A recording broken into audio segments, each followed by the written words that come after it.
Is Canada's economy doomed? That's kind of been the question that's been tossed up in the air while we talk about tariffs. And one of the key industries that is going to dictate whether or not Canada's economy is in real trouble next week is the Canadian energy industry, and specifically Canadian oil and gas. It's one of these massive trades that is almost entirely dominated by the United States. Like many Canadian industries, our closest and biggest partner is the one we send most of our resources to. That's the US. And one of the main companies that brings Canadian oil and gas down to the States is Enbridge. So as an investor, I've been looking at companies like this, like Enbridge, to tell me what they're sort of expecting is going to happen in the not so distant future and help me make decisions about what I should do with my investments. In today's video, we're going to talk about Enbridge's plans to expand capacity, taking Canadian oil down to the States. And it's kind of a interesting question, because why would they be expanding their capacity if they expect things to get worse, not better, in the near future? Welcome to Golden Arch Investing. My name is Liam, and on this channel, we love to talk about Canadian investing. If that interests you, please do subscribe to the channel. Like the video, means a massive amount. So in today's video, we're going to cover a couple of interesting articles that I've read, and really the message. What are they saying about Enbridge and their expectations about the Canadian energy market and sort of the Canadian market in general? We're also then going to talk about the bullish interpretation and the bearish interpretation of what Enbridge is telling us. So let's dive in. The headline here is that Enbridge expects to be expanding its capacity, moving oil mainly and other liquids and natural gas within the United States, and expanding its capacity to bring oil from Canada down into the US. Just from a face value, seems positive for investors, seems positive for Canada. If they anticipate to be expanding in the next 2-3 years, they can't be expecting there to be a massive trade war in the next year, right? Well, let's see what they're actually saying. Now, the first thing they say is that they expect to move hundreds of thousands more oil per day within North America. Now, that could be that they're moving more oil from parts of North Dakota or Texas down to the Gulf. Absolutely, they do have a big business down there doing that. But probably there's going to be some Canadian integration into that. Hundreds of thousands of barrels a day is a lot of oil and would represent a massive increase in basically any one location getting a pipe moving that much oil. Now, if that is coming from just efficiencies or uptime or whatever, they talked about dealing with sort of resistance and drag.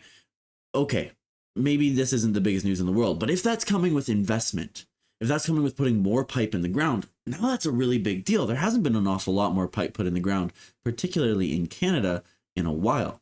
And so Enbridge expecting to put in a lot could be a really big deal. There's also been news that Enbridge is partnering with the government of Alberta, which is my home province, in order to double Alberta's oil exports down into the United States.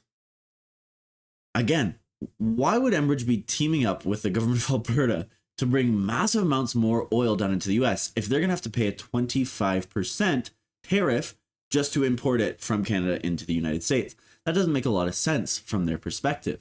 They wouldn't be able to get the same amount of money back. There'd be all sorts of overhead. There's all sorts of risk there. Why would they be investing to double capacity? Why would they even be considering it if that was their expectation? Well, let's get into my bullish case, because it kind of is centered around that idea. There's no way Enbridge would be willing to invest millions, billions of dollars into new infrastructure at a time that they expect things to get really bad. Now, I don't think anybody expects Canada and the United States to have a complete falling out and there'd be a massive trade war forever. But if they're expecting things to get bad, even for a short period of time, that's big news. If they're instead willing to invest huge amounts of money, that basically means they're not expecting things to get and stay as bad as you might expect. Really important for me, really important for the Canadian economy. The bear case, however, comes from the fact that all of this news might just be them projecting strength. There's no real financial requirement just because you teamed up with the government of Alberta to look at doubling oil exports that you have to do that. It's not like they're actually currently digging up, purchasing land, putting down pipe, right? It's not like they're actually doing that right this second. Instead, they're partnering with the government in order to make that more possible in the near future.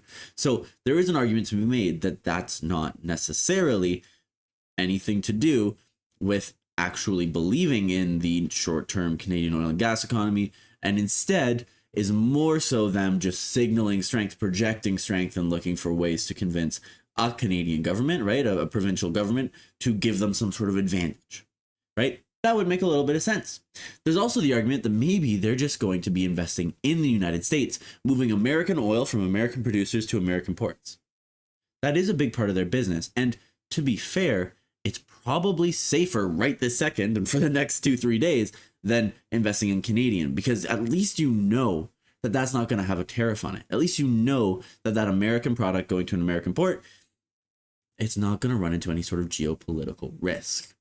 So that's my bull case. That's my bear case. At the end of the day, I believe that things will probably be okay long term. And I think that looking at the short term, this looks a little bit to me like Enbridge is sort of putting out feelers. They're putting themselves in a position to benefit if things go well, and they're not necessarily financially going to suffer too much extra from these initiatives if things don't. Them arguing that there should be more cooperation, should be more ease of access between Canadian resources and American demand, benefits them, benefits me as a shareholder, right? It makes sense for them to make those arguments, to be working with provincial governments, to be working even with federal or state governments, right? That makes a lot of sense. And at the end of the day, none of us actually know what's going to happen in the near future. And so my plan has not changed. I'm investing for the long term. I can lose money every single year for years out and still not have it actually impact my investment thesis, because I'm not looking to pull any of this money for a decade plus. And so companies like this might still make sense in my portfolio.